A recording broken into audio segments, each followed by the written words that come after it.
America, the Covenant Nation.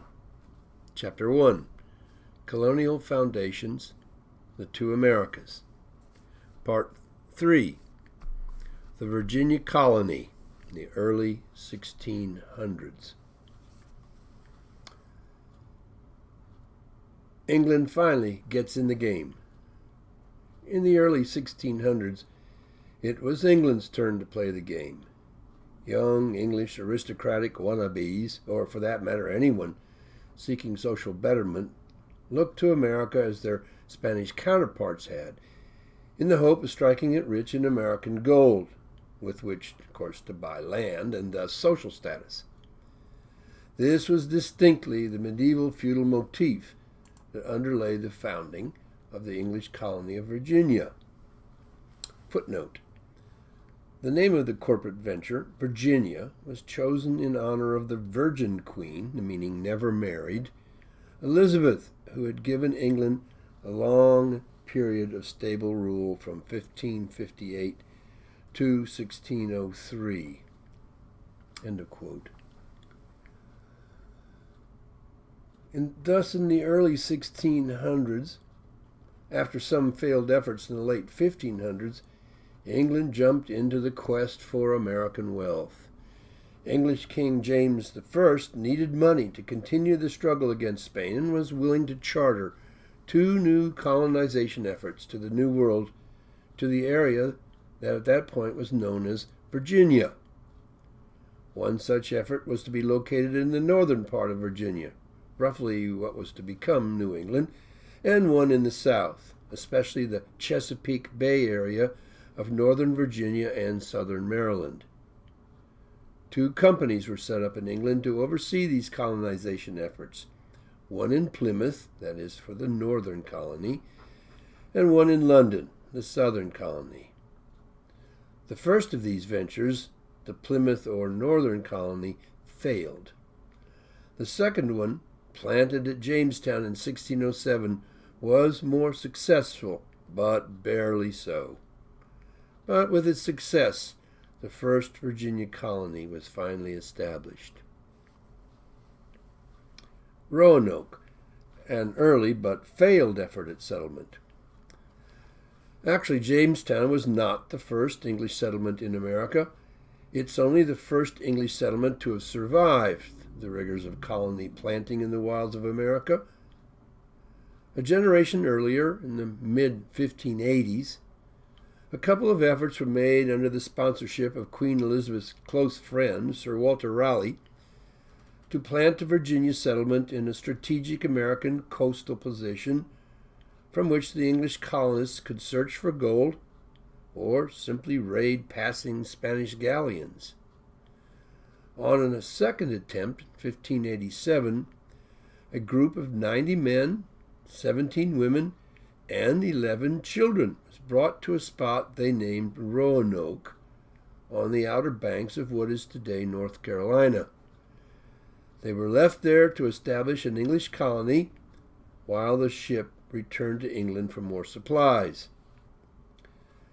The ship was unable to return right away, however, because the English at this point were deeply engaged in this struggle for their very survival against the mighty Spanish Armada. Not until the English survived this danger, 3 years after originally depositing the settlers in America, was the ship able to get supplies back to the colony. But upon the ship's arrival, the settlers were nowhere to be seen, nor was there any indication of where they might be or what had happened to them.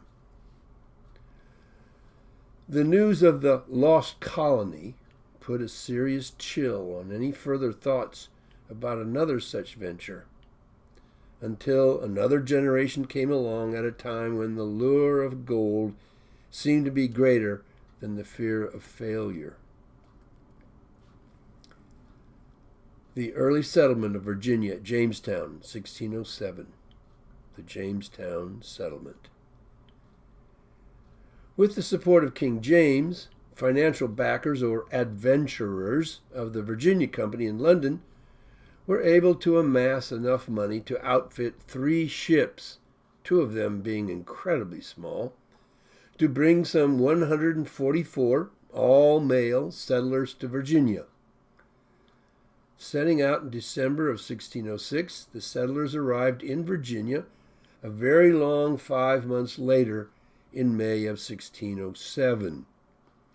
They sailed into the Chesapeake Bay and 40 miles up a wide river they named the James. There they found a small island which offered good defense against the Spanish, although a very bad spot for human habitation, as it was swampy and within a month totally mosquito infested. They quickly erected a wooden fort and named their new settlement Jamestown. Seriously lacking among these men was any sense of how they were going to cooperate in order to survive. Beyond building of the fort, their interests were strictly personal and greedy. The hunt to strike it rich in gold began immediately. They were also unprepared to deal diplomatically with the Powhatan Indians, on whom they would depend greatly for their survival. They had an appointed council to oversee the venture, but the members of the council found themselves bitterly at odds with each other from the beginning. Briefly, Captain John Smith brought some order to the group, though he was more interested in adventure than in group management. He was soon, 1609, forced to return to England after a wound he suffered worsened. He never returned to the colony. Several times supplies and new settlers were brought in by the company to add to the colony. But food was never ample, and the hungry mouths always seemed to outstrip supplies brought from England. In general, the colonists themselves refused to provide for their own food stores, for such manual labor would automatically disqualify them from the gentry status that they so earnestly sought. After all, a gentleman just did not soil his hands in manual labor. Thus, Jamestown entered a massive starving time. During the winter and spring of 1609-1610, in which 420 of the 480 colonists died of hunger or disease. The 60 survivors decided it was time to abandon the settlement.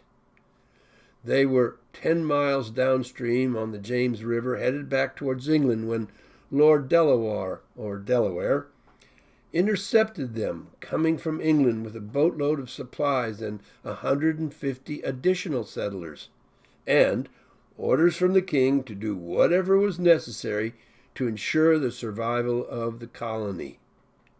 The survivors thus turned back. Jamestown was saved. Tobacco and the Virginia's plantation economy. Among the newcomers was the London businessman John Rolfe, who, on his way to Virginia, had picked up a variety of tobacco seed in Bermuda, and who thus began a plantation in tobacco.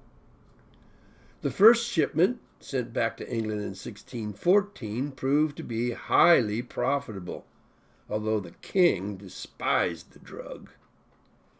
Failing to find gold, many of the colonists soon found that tobacco was not a bad substitute financially. Nonetheless, changes were needed to attract more settlers to the colony. In 1617, the company ended its monopoly on land ownership, allowing private ownership. By 1619, there were 10 major plantations in Virginia, mostly along the wide James River. In that year, Virginia received a new governor. Lord Delaware had died on a return trip to America, and a new colonial assembly, the House of Burgesses. Footnote: the turnover in Virginia governors was fairly rapid. Each governor or acting governor would take his position in Virginia only for a few years at a time, Berkeley being the exception. As a part of the plan to encourage settlers to come to Virginia, this legislative assembly, was set up to give the settlers their own voice through elected representatives sent to Jamestown on their behalf. Thus, in Virginia, the idea of representative democracy was first born in America. Troubles with the Indians. Now the settlers needed land, lots of land, Indian land. In 622, there was a major uprising of the Indians, led by the new chief Opkanakoff, younger brother of Chief Powhatan, who had plotted a surprise massacre of the various plantations scattered within what they knew to be their hunting territory. In a single day, 300 to 400 colonists were killed, although Jamestown itself was spared such destruction because of a warning issued by an Indian boy to the inhabitants of the town. Yet the uprising failed to kill but a third of the intruding English. The surviving English struck back, and the violence continued for a year until a truce was established. But in fact, the fighting continued on and off until another major Indian uprising in 1644 failed, and the power of the Powhatans was finally broken. Virginia becomes a royal colony. Troubles over the high-handed ways of Delaware's deputy, Argall, created serious political problems for the colony.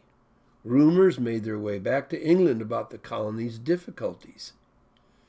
Finally, in 1624, because of the Indian troubles and Argall's behavior, and all the rumors which were hurting the recruitment of settlers, King James suspended the Virginia Company's charter and reappointed Virginia as a royal colony directly under his own governance, or actually under his appointed crown governor. Virginia was redistricted into counties and towns, and the House of Burgesses' power was reduced somewhat. But the major plantations still dominated Virginia's local politics. In fact, the more influential governor's council was made up of heads of the largest plantations. Growing class distinctions in Virginia. The farming of tobacco could prove to be a highly valuable path to wealth, great wealth, especially for those possessing enough initial capital to purchase the services of large numbers of indentured servants brought in from Europe and Africa to work the land for them.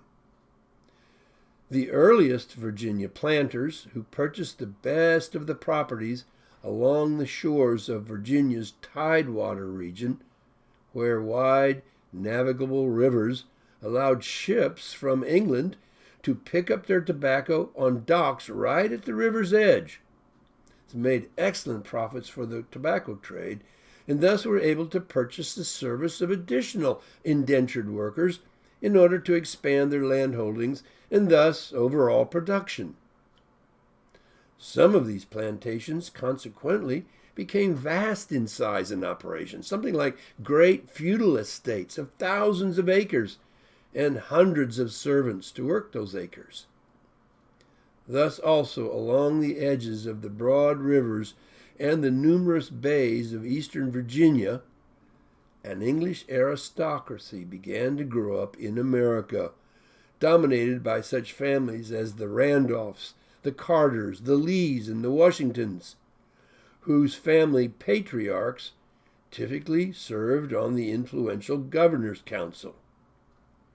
In the context of the times, this elite-dominated society appeared quite normal. But for the other settlers who came later to Virginia, after the flat, fertile, and directly river-accessible tidewater regions of eastern Virginia were fully settled, opportunities for similar success became quite difficult, if not indeed impossible. For the newcomers, life was tough because new land was available only by pressing into the unsettled Indian woodlands to the west, involving a dangerous encounter with the Indians, and it took back-breaking labor in the scorching heat of Virginia to clear a rocky woodland for tobacco farming. But even with a small cleared farm ready to produce, a normally servantless frontier farmer located at some distance from the ships that would pick up his tobacco found it very difficult to compete in the tobacco business. He was barely able to eke out a living in this American land of opportunity. Christian Virginia. To be sure, there was a Christian character about the Virginia colony, for that went right along with being English. Much like in the Catholic Spanish colonies, in Virginia, the king's official Church of England was expected to be established as part of the feudal political order there.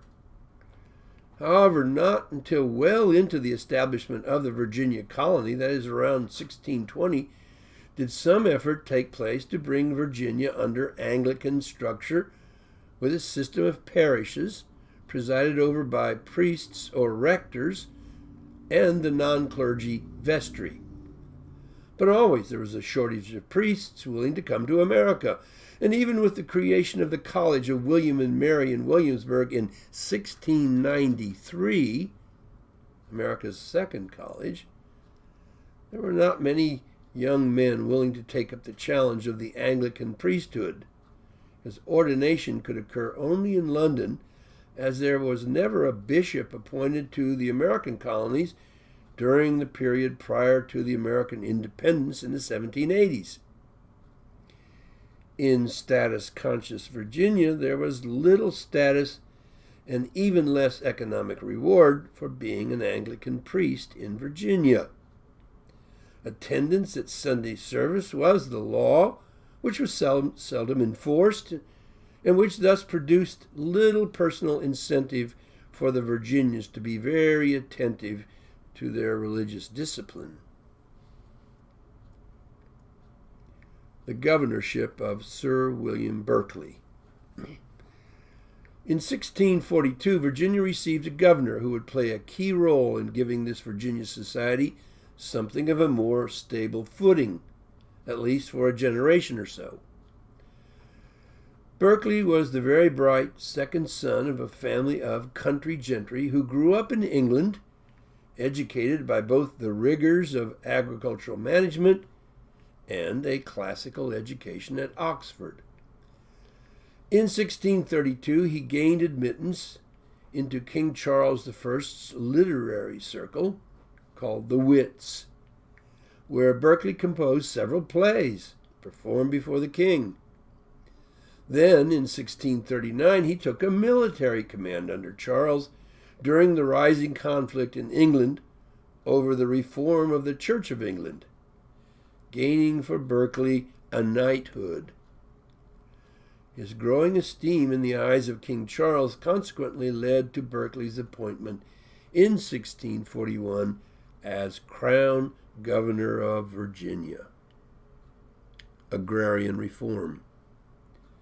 But Berkeley was the first royal appointee to take more than a nominal interest in his position as Virginia governor. He purchased for himself a section of land called Green Springs, just to the west of the Jamestown capital, and began to grow different crops there as a demonstration model of alternatives to tobacco farming. As governor, he worked diligently in encouraging other Virginia planters also to diversify their crops. Politics. He clearly became quite supportive politically of the colony as well, and served to enhance the power of the Virginia General Assembly in order for it to be able to act more independently of the royal government in London. Religious views.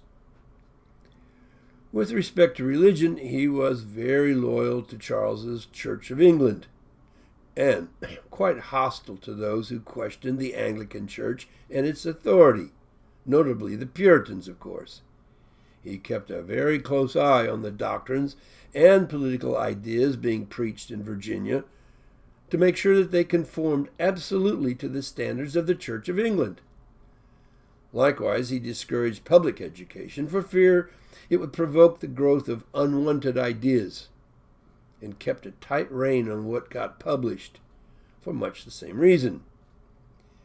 In general, his strong views supporting the Church of England during a time of rising controversy about the need to purify the Church met with the approval of the Virginians, especially the prominent Virginia families, who tended to be very supportive of their social identity as proper Anglicans. Indian troubles. A major incident occurred in 1644 during Berkeley's first period of service as Virginia governor, which was from 1641 to 1652. The very bloody conflict with the Indians and their leader, Upchonkannough, who struck again at the Virginia settlers, killing about 500 of them. But Upchonkannough was captured and killed, leaving the Indian uprising leaderless.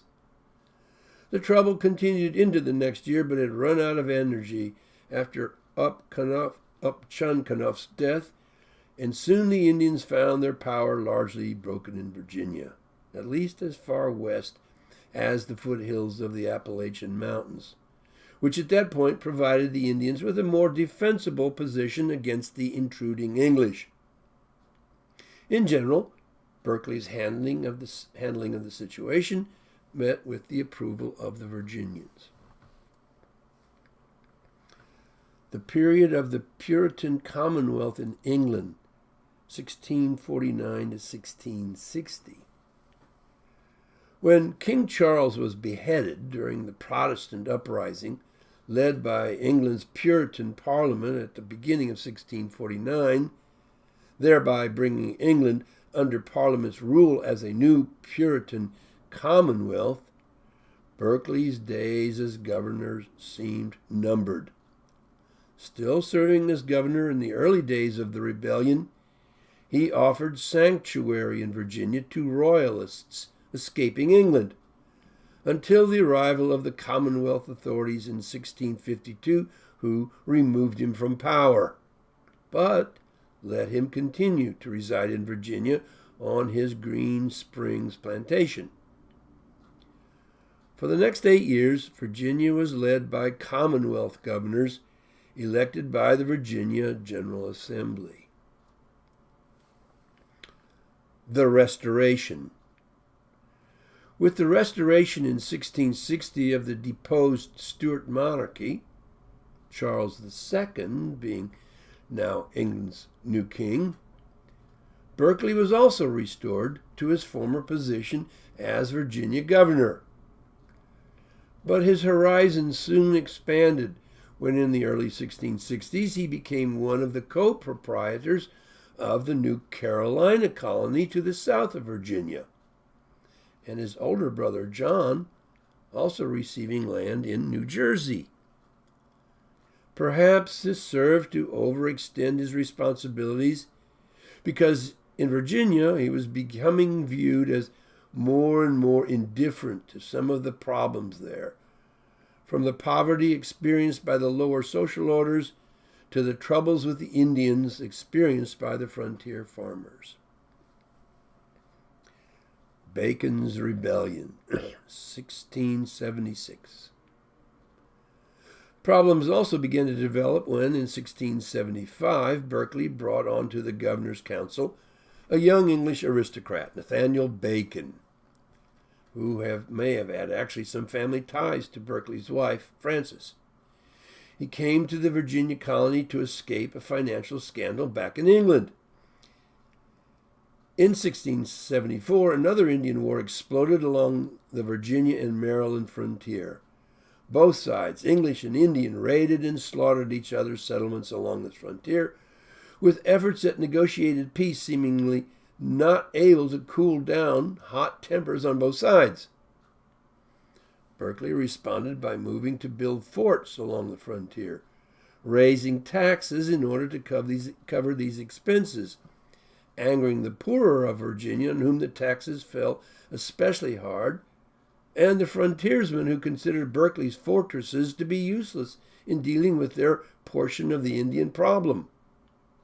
Political tensions in Virginia began to grow as the frontier question seemed to be finding no good solution.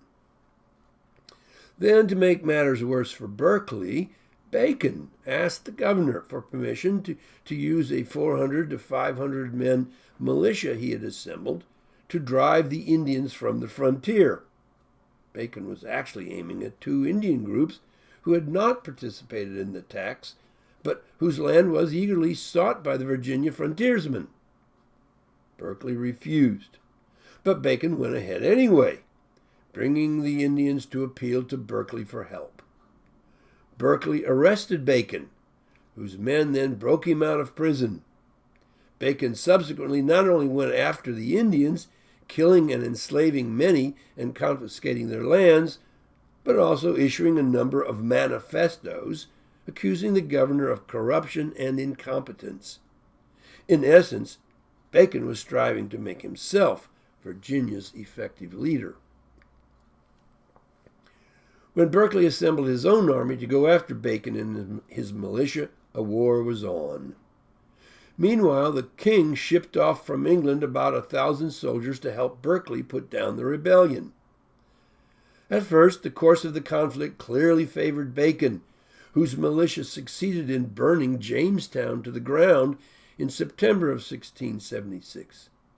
But a month later, Bacon suddenly died of a fever, and the rebellion, lacking a leader, quickly collapsed. Berkeley was thus finally able to restore order just prior to the arrival of the English troops. Berkeley had 23 of the rebels hanged, some without even the benefit of a trial. An investigation into the whole affair back in England brought criticism of both Berkeley and Bacon for their handling of the matter, especially the treatment of the Indians. Consequently, Berkeley was removed from his position as governor. Berkeley immediately sailed to England to protest his dismissal, but died soon after his arrival. Sadly, he was buried in England, far from the Virginia countryside that he had given so much of his life to develop. From indenture to slavery. The net result of Bacon's rebellion was a deepening of the social gap between the Virginia aristocracy and the Virginia frontiersmen. But also the aristocrats were so unnerved by the anger of the rebels at this point that the Virginia wealthy lost interest in indenture and moved to use fully slave labor in its stead. In 1619, some 20 Africans had been brought to the colony from Angola, but at first Africans were brought in to work the plantations. These were merely indentured workers, much like the whites arriving from England, Scotland, Ireland, and Germany, committed to a number of years of labor to pay for their passage to America. At the end of that period of service, they were then freed to labor for themselves. But as time progressed, there was less and less opportunity for freed workers to find good land by which they might prosper. Thus, many stayed on with their Virginia masters, becoming as servants a rather permanent part of the plantation system. This was especially true of the rather compliant Africans, who tended to stay on from generation to generation, each new generation rather permanently indentured. Slowly, the Africans were being locked into the indenture system, legally bound for life in service to their masters.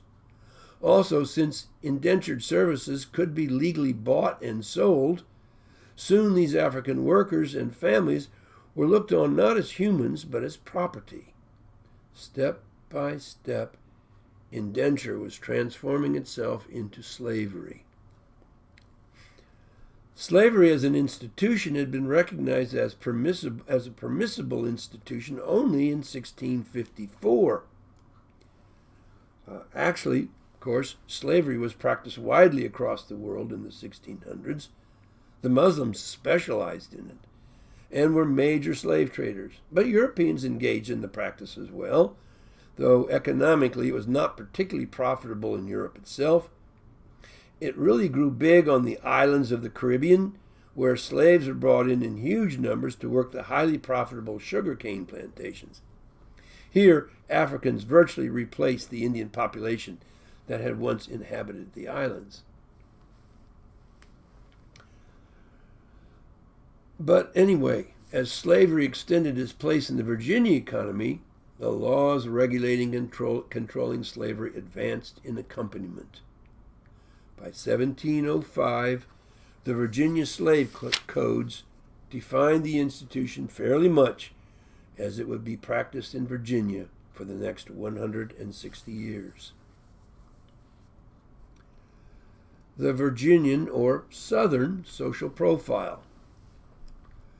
By the very nature of the Virginia plantation system, the lay of the land, the wideness and depth of the Virginia rivers, such as the James or York rivers in the Tidewater region, the Southern economy remained essentially rural. Towns were not greatly needed, since the produce of the major plantations could be loaded directly onto ocean-going ships bound for England right at the docks in front of the plantation.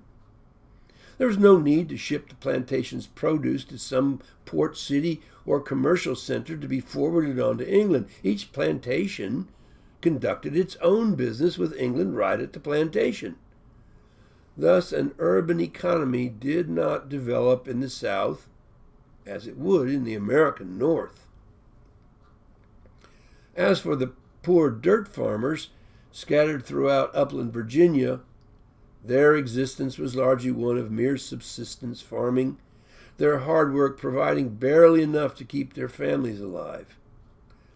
This also made the South unattractive to European immigrants to America, as they realized that given this wide gap between the rich aristocrats and the poor dirt farmers in Virginia, they knew exactly in which class they would find themselves, no matter how hard they worked. Virginia was not the land of opportunity for an immigrant. Slave labor and the plantation system that depended on it dictated an economic reality that worked only to the benefit of the early and well-established Virginia aristocracy. God and Virginia politics. Despite this rather unchristian social profile of the very rich lording it over their slaves and also over the upland poor white dirt farmers, Virginia was not godless. Attendance at church, the Church of England, directed by the king and the bishops he appointed, was required of everyone. But there were few pastors that accompanied the early settlers to Virginia, and, as in England, attendance at worship was viewed more as a duty than as a right or privilege. Nor was Virginia without some semblance of democratic instincts. The House of Burgesses continued to exist to give representation to all free Virginians, although over time the vote was limited only to landowners. Nonetheless, the greatest power or authority was based on the governor's council, comprised of individuals selected by the governor to help him with his governing responsibilities. These individuals were nearly always drawn from the class of local Virginia aristocrats, the owners of the major Virginia plantations. Not surprisingly, Virginians in general were quite accepting of the political arrangement, holding the social or cultural understanding that it was the proper thing to do to defer to one's social betters, just as things worked back in England.